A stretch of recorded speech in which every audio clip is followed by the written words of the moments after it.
Okay, look, check this out, right? October the 2nd, 2025. I pull up in an anonymous driveway, right? I didn't even put my foot on the brake good. As soon as I pull up in the driveway and put my foot on the brake, I heard, boop, boop. So, me being me, I look in my rearview mirror. I see a pickup truck behind me, right? Like unmarked. By the time I see that, I look to my left. It's a white boy with a helmet on and tactical gear with a pistol pointing at me like, get out the car, right? So I comply. I get out the car. He immediately put me in handcuffs. So then I noticed like it's about 20 cars then pulled up. I'm talking about like that, right? So it's another boy in tactical gear, a few feet back from me with a scope, a rifle with a scope pointing at the house, right? So they asking me like, what you doing over here? And I let them know like, hey, I cut her, right? So I let them know, hey, I cut her. I pulled up to see if one of my customers was over here. They be over here from time to time. So they like, that don't sound right, right? I stopped talking. So some white man come over there, come close to me. He like in normal clothes. He got like a real camera, right? And he snapped some pictures of me. They done brought the boy mama outside. She's not in handcuffs, but she's sitting under the car porch outside. So I'm in handcuffs, I'm just calm, sitting there or whatever. Helicopters flying by. So eventually the sheriff pulls up, right? Everybody else was in unmarked cars, but the sheriff pulled up, was in a sheriff car. So it was a lady, it's a black lady or whatever. My hourglass shape. But she took their handcuffs off me and put her handcuffs on me. She put me in the back of the Jeep. So now I'm curious, right? So I'm like, am I under arrest, So she's like, no, you being detained. I didn't say nothing after that, but in my mind, I'm like, okay. I'm in the back of the seat, in the back of the sheriff Jeep, and I'm looking at what's going on, right? They got my trunk popped. They got my door open, my driver door open, and they going all through it. They got gloves on like CSI. They all in the house. They outside the house. I'm seeing blinds a little bit toe up. So in my mind, I'm like, okay. So I started noticing like, okay, I know I ain't got nothing on me, right? But I'm wondering, what's going on in the house. So I'm starting noticing like, okay, nobody's coming out the house, meaning the police are not escorting nobody else out the house in handcuffs, right? So I see that. I see that the police also aren't bringing anything illegal out of the house, such as narcotics, such as money, such as firearms, right? So I'm like, okay. So the sheriff lady asked me, she come back to the car, and I was like, she was like, you good? I'm like, I'm good, but I need to piss or whatever, cause I be drinking coffee in the morning. So after so long, I'm like, okay. She winds up saying, hey, you can go, and I'm gonna take you to go use the bathroom. So I'm in the car, and I'm like, cool, in my mind. But then as time going on, I'm looking like, damn, okay, we just passed the Exxon. We just passed the Burger King. We just passed, um, a McDonald's. Places in my mind where I'm like, I could piss right here. You know what I'm saying? So then they wind up bringing me to this little place. She wound up pulling up to this place where it was gated and you got to get buzzed in. So I'm still like in my mind, like, okay, whatever. So I go in, I'm still in cuffs, She walked me in. So the girl's like, you know, telling them whatever she need to tell them. And so the guys is like, okay, take your jewelry off. So I take my necklace off, I take my watch off and my ring off or whatever, I hand it to him. I get him the cash that's in my pocket. He counted it in front of me. And he like, is this right? I'm like, yeah, that's right. He writes it on a vanilla folder. He puts my, I think my wallet or ID or whatever in the folder. He put the jewelry in the folder. They're like, okay, now you can go piss. So I go walk over there to the bathroom and I piss. I wash my hands. I come back out. They take me in like a little cell. Mind you, this not like a county jail. This more like a location where they take people to interrogate them. So, it was a camera in the little room. So they handcuffed me with and one they handcuffed my left arm to the little thing, I don't know what it's called, but basically where you sit down, it was a little device where they can handcuff you to that and you have to sit down. So, mind you, all this happened at like 10 o'clock in the morning, right? So now,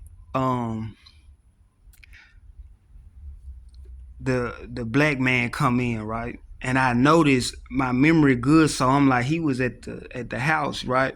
So he come in, he like, what you was doing over there? You was trying to buy something? He was insinuating I was trying to buy some narcotics. I was like, I don't do nothing, you know what I'm saying? I just smoke cigars. You could drug test me or whatever. So he give me a look. He leave back out, right? I say about an hour or so pass. Then a lady come in. She I would classify her as a stud. She had nice hair. She was a little lighter than me in complexion. And she come in and she like, what were you doing over there? I tell them the same story. Hey, I cut her. I was coming to see my customer. They be over here from time to time, right? She like, where you cut her at? So I tell her where I cut her at. She just shook her head like, okay. She like, did they read you your rights? I'm like, nah, they ain't read me my rights. So she read me my rights. I nodded in agreement like, okay, I hear you. I signed a paper too. And I think it asked me for my social and, I gave my signature, whatever. So she leaves out. I'm in there again for like an hour or so. So then that first detective that I just said, he comes back in there. He says to me, who is your daddy, right? Now, this was the only thing that kind of threw me out because I'm thinking like, what they asking me about my daddy for? And he like, I know your brother. So I'm like, I just got a sister, But now me looking in retrospect, he was trying to see, since they probably had looked me up and saw that I didn't have like anything that they could bring up history-wise, like me being in prison or nothing like that. He was trying to see that I come from a family who dibbled and dabbled in narcotics or whatever, or crime, any type of criminal enterprise or whatever, right? So boom. He leaves out. I'm in there for an hour or so again. So now another officer come in, which I didn't remember seeing him on the scene, but he was like, hey, what, he walks in with the envelope, right? Now I was keeping one of my females' money, so uh he comes in with the envelope, which was her money. Remember, I told you, now I cut her, so I when I gave him the money to put in the vanilla folder, that was my cash. But he comes in with an envelope with her cash, because I keep my money and her money separate, right? So they won't mix and I won't get it confused or mixed up. So he like, what you doing with all this money? So the stud, and mind you, she was looking at me like she believed me when, I talked to her. So she was telling him like, well, he cut her, he got a barber shop or whatever, right? So he like, oh, okay. So that's when he was like, so what was you doing over there? So I'm like, now I'm kind of getting agitated. So I'm saying this with an attitude, and he like, well, whoa. So I'm like, now it's just I keep saying the same shit over and over. I'm like, what you want me to tell you? You know what I'm saying? I ain't, he like, well, you didn't tell me though. So I'm like, all right. Went through the whole spiel again, right? So he like, you lying. I done seen you over there plenty of times. Woo. He just playing like the tough cop role, right? So I'm just sitting there like, okay. And he gonna tell me, you would rather lie to the judge than to lie to me. You would rather lie to the judge than to lie to me. And mind you, while he doing all this talking, I'm reading his face, I'm reading his body language, I'm listening to his tone of voice, and it was like me scanning him. I didn't believe him. It just wasn't coming out genuine to me. But anywho, he was like, so you don't know nobody at that house? I'm like, I don't know nobody at that house, So he like, if I go through your phone, you ain't gonna know nobody at that house. I'm like, nah, I don't know nobody at that house. So he like, I'm gonna get a search warrant for your phone. And if I find out you lying to me, I'm gonna hit you with conspiracy. This a federal investigation. He talking all this rah-rah, right? And mind you, let me rewind a little bit. Each time they was leaving me in there, I was meditating. Literally meditating, praying here and there, right? So when he leaves out, I'm in there for an hour or so again. I don't know what time it is because I don't have my phone. I don't have anything, so I don't know what time it is. All I know is it just feel like I've been in there for a long time. So now, the first detective that came in there, he comes in, and I'm like, look, can I go piss? Because, periodically they'll check on you, see if you got a urinate or whatever. So I was like, hey, look, can I go piss? He like, man, you can go. Pop the cuffs off me, right? But, he was like, but today ain't free though. That was the terminology he used. So, he was basically saying they was gonna take my money, which wound up being like, might as well say $1,200, right? And also let me add this in there. While they was going through the trunk, they knew I wasn't lying because I got barbershop flyers in my trunk. Like when you pop the trunk, that's all you gonna see is them spread out, almost like a money spread. When you spread money out, that's how they would spread out. So I knew they saw that. It was nothing illegal in my car. Nothing. I didn't have a firearm. I didn't have no narcotics, no paraphernalia. I didn't have a lighter. I didn't have nothing, right? So it really wasn't a reason for them to take my money. But I'm just showing y'all, this what was going on. So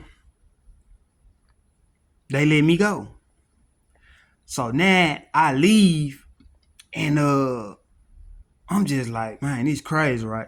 So I didn't even cut her no more because this was a Thursday.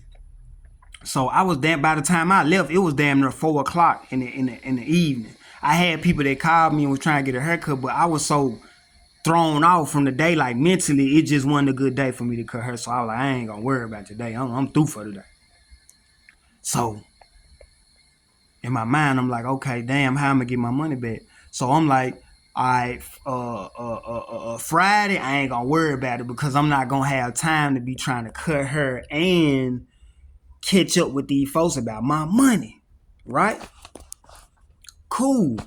So Friday I cut her, Saturday I cut her, Monday I'm off. So I'm like, Monday, I'm gonna get on the business, right?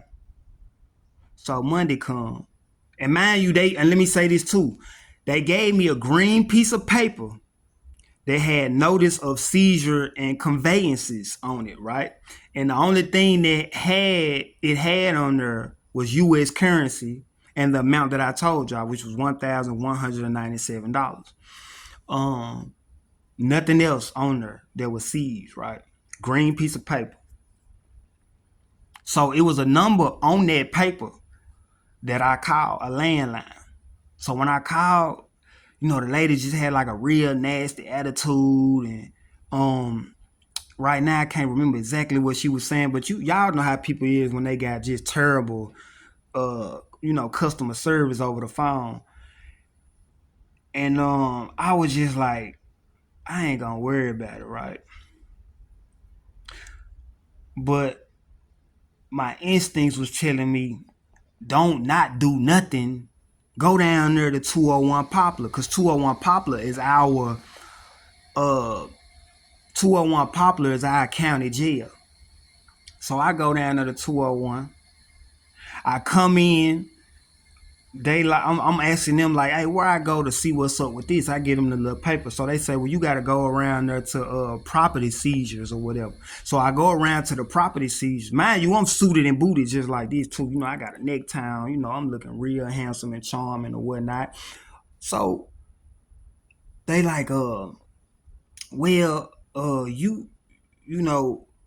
look at the paper in this property seizure room and they like, you got to go upstairs to the 9th floor to GIB.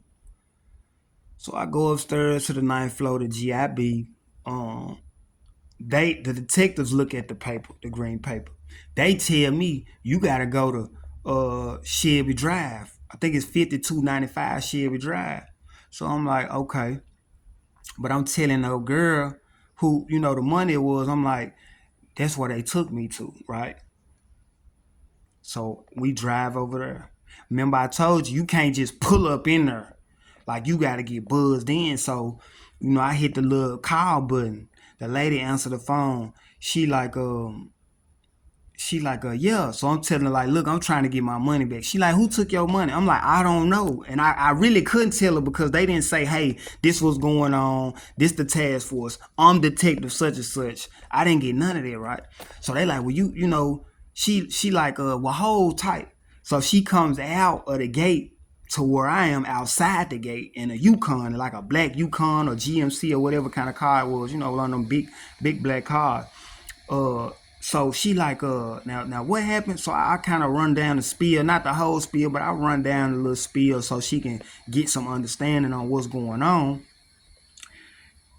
And she was like, you got to have an appointment. So I'm like, who I got to have an appointment with? Or whatnot, right? She say her piece. I leave. That was Monday. That following Monday from that Thursday. That next Tuesday. Now, mind you, I had spent pretty much the whole day tracking it down. I just gave y'all like the short version, right? Tuesday come. I get a call. Is this Kevin? I'm like, yeah. Is this Kevin Walker? In my mind, I'm thinking like, who the fuck is this? So I'm like, yeah. He like, hey man, this detective such and such, you got a bank account? I'm like, yeah, I got a bank account. He like, I'm gonna give you your money, man. Just give me to like Friday, right? Which was supposed to be October the 10th. I'm like, all right, whatever, right? The 10th come, nothing. I don't get a call. I didn't get nothing in the mail. So I'm lost, right? So now, I think a week or so passed. I called that number again, right? The lady get another attitude like, cause I'm like, cause yeah, I just said he was gonna cut me a check in so many words, right? Even though he didn't verbatim say that, but for you to ask me, do I got a bank account? Apparently, you're gonna give me a check. That's common sense, right? To me, anyway. So that come up now. She says, oh yeah. So let me slow down. So I'm like, so look, how long, like, how do y'all basically give people the check when y'all give it to them? I said, because ain't nobody telling me nothing, which they wasn't, right? I don't know. So I'm like, okay, I'm calm now. I'm like, okay, so who do know, right? She put me on hold. Time go by. The phone hang up. So me being me, I'm pissed off now. So now I'm like, look, I ain't got time for all this. So I done got on Google and ChatGPT on what to do, what was the right way to go about this, because in my mind I'm like, I'm not getting nowhere the way I'm doing it. Calling them, even my partners was like, man, they spinning you on that phone. You gotta get out that phone. So I got the mentality of from my pops, like, hey, the pen mightier than the sword. So I wrote out from beginning to end what had happened, pretty much everything I'm telling y'all. And I mailed it certified to internal affairs, the audit department, and I also saw that they can take your money after 30 days if you don't request a hearing. So I done sent 3 letters, certified mail. It was the same letter, and I attached that notice of conveyances to the letter that I wrote and mailed each one in that form. My letter attached with the copy, and I mailed it certified mail. So here come now. I'm tracking it though. You can track it when it's certified because you will see who assigned it. I'm texting and my old girl looking it up online. I'm texting the 2877 number, and when we looking, it's saying that it's not delivered at the customer's request. So the people who received it, they didn't sign for it, they didn't receive it or whatever, right? But I get a call the day it was supposed to arrive. I think it was a Thursday or a Friday when I mailed it too. I'm lost on them dates, but I mailed it like say a Thursday or a Friday. It had supposed to got there on a Monday. The Monday come, I didn't hear nothing. But that Tuesday, I get a call again. I'm cutting her now. Guess what I heard on the phone? Yeah, is this Kevin Walker? I'm like, yeah. He like, so yeah, who took your money? So I'm like, oh, okay, I done turned my TV down, and I'm trying to see, because I'm in my mind, I'm like, okay, this internal affairs, I'm about to get some justice, right? Man, I said, hold on, let me go get the paper and see, right? Get what he said. Oh, I know who this is. Yeah, you the one trying to get some dope. You was trying to get some dope. You the one trying to get some dope. He just kept saying this shit over and over, right? So me, I'm like, hey, you must got the wrong number, bro. And so we get real quiet, right? It got quiet for so long that I was even trying to see, was he still on the phone, right? But he was on the phone. He started saying the same thing again. Yeah, you was trying to get some dope. You was trying to get some dope. You was trying to get some dope. So I said, look, don't even worry about it. Don't worry about it, bro. I'm calm though. So I get out the phone. Come back in the barbershop. I start cutting my partner hair again. So then I get a call right after that, 2 minutes later. It's the detective again. He like, look, man, I told you, man, I'm gonna give you money, man. Shit, he had like an attitude. He was kind of irritated the first time he called me. He ain't had no attitude, but this particular time when he called me, he kind of was like a little agitated, a little irritated. He was kind of cussing and, like, oh man, shit. I told you I was gonna give you the money, man. I don't know how long it's gonna take, right? So I'm like, hey, so what y'all, do y'all mail it? Do y'all put it in my hand? He like, I'm gonna put it in your hand, right? So I'm like, all right, cool. I accepted it. Now this, so now, I think another week or two rolled by. I had bagged up off the situation, because I'm one of them people where I'm not gonna say I'm one of them people, but I have learned through experience to not force things. So when I'm having friction, I bag up off of it because I feel like, uh, it's just necessary until you can get clarity on the situation, right? So I bagged up off of it because I done did what I did. I done sowed seeds. So it ain't like I'm not doing nothing, but I'm not just gonna keep pressing the gas on the situation or whatnot, right? So hold on, my phone, I need to get my charger because my phone about to die. So I can finish telling y'all what's going on, right? So yeah, because I don't want this junk to die. It's on 15%. Okay? Yeah, y'all getting the real raw. I might have kind of forgot where I was at, but okay. I'm trying to remember where I was. So I'm taking his word for it, right? I'm taking his word for it. So I done bagged up off the situation.